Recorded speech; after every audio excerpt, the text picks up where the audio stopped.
Hello friends, welcome to Kushi Tricky English class. Today we are reading about 4th grade exam all shift vocabulary a 6 short. सभी 6 part में जितनी भी vocab पूछी है ज़्यादातर synonyms ही हैं, हमने उनकी हिंदी पूछे हैं सिमिलर में। जैसे फर्स्ट है एडवर्टाइजमेंट, बिल्कुल सरल था जो अपन टीवी विज्ञापनों में देखते हैं, मोबाइल वगैरह में तो विज्ञापन होता है। दूसरा है मेमो, जिसको मेमोरेंडम कहते हैं, शॉर्ट में मेमो दिया था तो ज्ञापन, किसी को कलेक्टर को या अधिकारी को अपन ज्ञापन देते हैं, याद दिलाते हैं। फिर एक था थोड़ा बड़ा था, ये रिटर्न स्टेटमेंट, लिखा हुआ स्टेटमेंट, कन्फर्म्ड बाय ओथ, कसम से खाना यानी कसम दिलाना, फॉर यूज ए एविडेंस, एक सबूत के तौर पर कोर्ट में शपथ दिलाते हैं ना वैसे।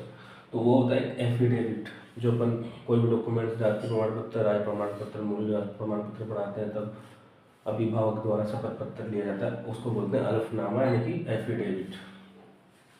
फिर तक नोटिफिकेशन, ये भी आपकी मोबाइल में मैसेज आते हैं या किसी यूट्यूब चैनल पर आपने अगर सब्सक्राइब किया है तो वो नोटिफिकेशन आते रहते हैं अपने मोबाइल में, तो ये भी इजी था, उसको बोलते हैं अधिसूचना यानी कि सूचना। फिर एक तक ग्लोबलाइजेशन, जो पूरे वर्ल्ड में फैला हुआ अभी, तो वो होता है वैश्वीकरण। फिर था एक जेन्युइन डॉक्यूमेंट, देखे पूछा था उसने, एक जेन्युइन डॉक्यूमेंट तो उसको बोलते हैं बोनाफाइड, मैंने बताया, जैसे मूल निवास बोनाफाइड होता है, उसको बोलते हैं। जाति प्रमाण पत्र भी प्रामाणिक होना चाहिए तहसीलदार एसडीएम से, तो बोनाफाइड होता है प्रामाणिक, यानी जिसको बोलते हैं रियलिस्टिक या ऑथेंटिक, तो जेन्युइन होता है। ऐसे एक रिमाइंडर, जिसको रिमाइंड करते हैं, याद दिलाते हैं, तो शुद्ध हिंदी में इसको अनुस्मारक बोलते हैं, वैसे इसको भी याद दिलाना और ज्ञापन भी याद दिलाना। फिर था एक बेसिस, अगर बेसिक होता है तो उसको तो आधारभूत बोलते हैं, पर ये बेसिस है तो बेसिस जो अपने आधार होता है।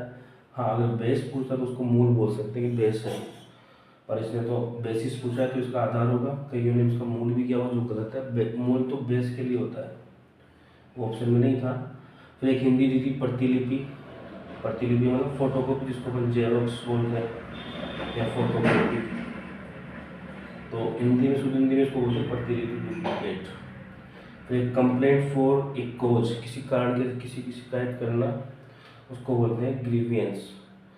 किसी शिकायत के कारण को, किसी की शिकायत के कारण को शिकायत करना यानी होता है शिकायत, ग्रीवियंस, दुख। तो ये थे 10 वोकेब जो इसमें पूछे गए थे।